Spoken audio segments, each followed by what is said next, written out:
हे दोस्तों, राधे राधे। कैसे हैं आप लोग? उम्मीद करते हैं स्वस्थ होंगे, मस्त होंगे और अपने अपने कामों में व्यस्त होंगे।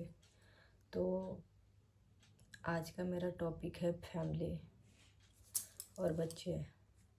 तो आप लोगों को पता है कि आज के टाइम में अपने बच्चों के लिए एक पेरेंट्स का क्या महत्व होता है।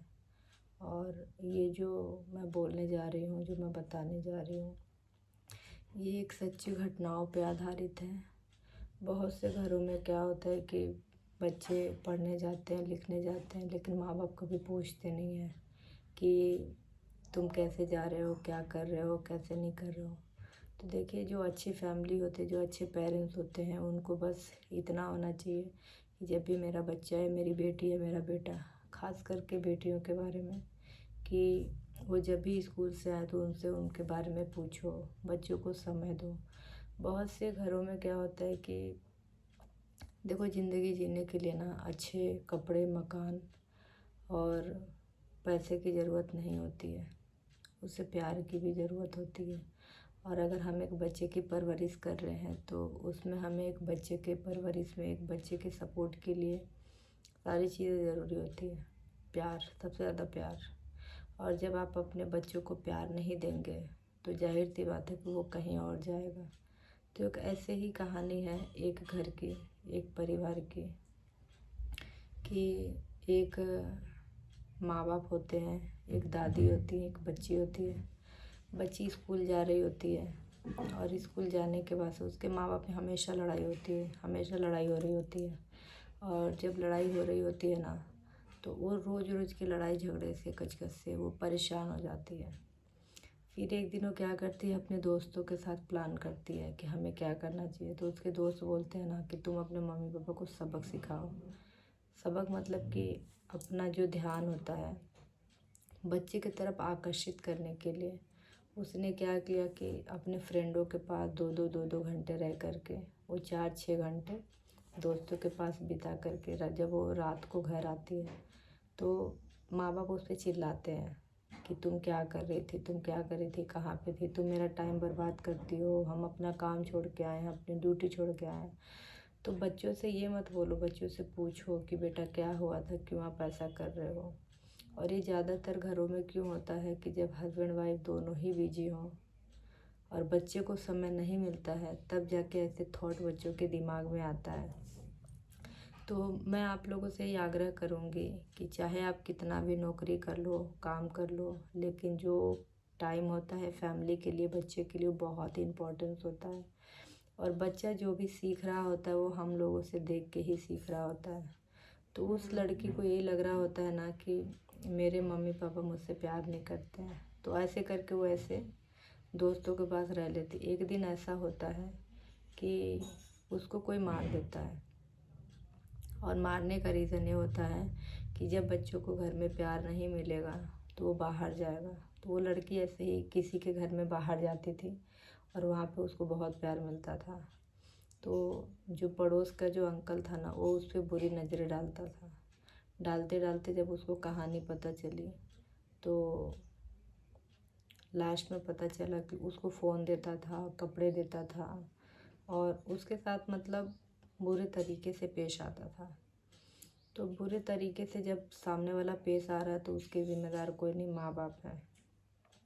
जब हम अपने बच्चों के साथ प्यार मोहब्बत से नहीं रहेंगे तो बच्चों के मन की बातें हम नहीं जान सकते। इसके लिए हमें उनका दोस्त बनना पड़ता है। अगर आपको अपने बच्चों के बारे में कुछ जानना है तो सबसे पहले उनसे फ्रेंडशिप करो, तभी आप कुछ जान सकते हो। ऐसा करके वो बहुत अकेला फील करती थी, बहुत ज़्यादा। एक दिन क्या हुआ कि उसको लगा ना कि कहीं मेरे मम्मी पापा, मतलब उसके मम्मी पापा की बात जो थी डिवोर्स तक पहुंच गई। और डिवोर्स तक पहुंच गई तो उसको लगा कि नहीं, ऐसा नहीं होना चाहिए। तब जाके वो घर पे जा कर के, पड़ोस के घर पे जाके वो रो रही थी।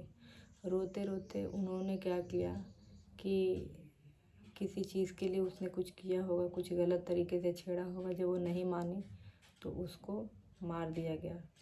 मारने के बाद से जब वो घर दोबारा नहीं आई तब जाके इसके माँ बाप को फ़र्क नहीं पड़ा। माँ बूटी का काम करती थी, बाप ऑफिस संभालता था।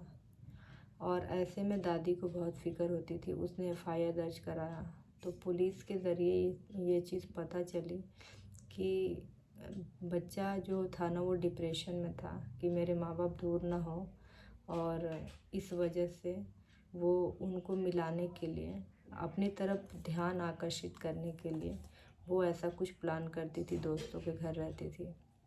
तो आप सभी से मैं आग्रह करती हूँ कि अगर अपने बच्चे को स्कूल भेजते हैं, बेटा हो या बेटी हो, तो जब बच्चा घर पे आता है तो उससे प्यार से आपको पूछना चाहिए कि बेटा आज आपने क्या पढ़ाई की, कैसे खाना खाया, कैसे लंच किया, क्या किया, मतलब सारी चीज़ पूछनी चाहिए कि हाँ स्कूल में टीचर ने आपके साथ कैसा सलूक किया, आपको कहीं मारा तो नहीं, कहीं गलत तरीके से आपको टच तो नहीं किया। तो ये सही जो माँ बाप होते हैं अपने बच्चों से पूछते हैं। ये नहीं कि सिर्फ लड़कियों से ही पूछा जाता है, लड़कों से भी पूछा जाता है। आजकल आप देख रहे हैं कि स्कूल में कितने क्राइम हो रहे हैं, और ऐसे ही चक्कर में लड़कियां क्या करती हैं, थोड़े से पैसों के लिए अपने आप को मतलब अपने आप को बेच देती हैं। बेचने का रीज़न भी कोई नहीं, परिवार होता है कि थोड़ा सा, जैसे क्या हुआ, उसने मोबाइल दिया, मोबाइल के लालच में उसको लगा अरे यार अंकल बहुत अच्छा है, बहुत मेरे मम्मी पापा से भी ज़्यादा अच्छा है, लेकिन उस अंकल के चक्कर में जान गंवा बैठी वो लड़की। तो आप सभी से ही आग्रह है कि अपने बच्चों को जब भी स्कूल भेजते हैं तो थोड़ा सा उनसे पूछताछ करें, और घर के जो भी कलेश है, लड़ाई है, अपने बच्चों के सामने ना करें। बच्चों के सामने अगर आप प्रेम भाव से रहते हैं, प्यार से रहते हैं, तो बच्चा वही सीखता है। और कहते हैं ना, बच्चों के प्रथम गुरु माँ बाप होते हैं और कोई नहीं होता। तो आप सभी से यही निवेदन है कि आप लोग अपने बच्चों का ज़्यादा से ज़्यादा ध्यान रखें, और स्कूल जाने वाले जो भी बच्चे हैं उनसे उनके स्कूल की पूरी बायोडाटा ले कि हाँ पढ़ाई कैसे होती है, टीचर आपके साथ कैसा बिहेव करते हैं, पूरा दिन आपने क्या किया। और घर आने के बाद से बच्चे का पूरा बॉडी चेक करना चाहिए कि हाँ मेरा बच्चा सेफ़ तो नहीं है, कहीं से कोई दिक्कत तो नहीं। अगर आपके बच्चे में कोई चेंजेस नज़र आ रही है वो भी आप पूछिए। उसके दोस्तों से फ़ोन करके बात करिए कि हाँ इसके स्कूल में कैसा चलता है, क्योंकि अक्सर बच्चे अपने घर में नहीं शेयर करके अपने दोस्तों से बहुत सारी बातें शेयर करते हैं। और हाँ, अपने बच्चों को किसी भी अनजान व्यक्ति के पास बिल्कुल मत जाने दीजिए, चाहे वो पड़ोस का बच्चा हो, चाहे कहीं का भी बच्चा, मतलब चाहे पड़ोस के लोग हो, चाहे कहीं के लोग हो, लेकिन अपने बच्चों को पड़ोस में बिल्कुल भी नहीं भेजना चाहिए। अपनी सुरक्षा और अपनी इज़्ज़त अपने हाथ में होती है। इसी के साथ अगर आप लोगों को मेरी वीडियो अच्छी लगती है तो please like, share, comment, subscribe ज़रूर कीजिएगा। और मेरी ये सोच आप लोगों को कैसी लगी कमेंट बॉक्स में ज़रूर बताइएगा। और मैं जितनी भी बातें आप लोगों से कहती हूँ ये कोई फेक नहीं होती है, ये रियलिटी होती है।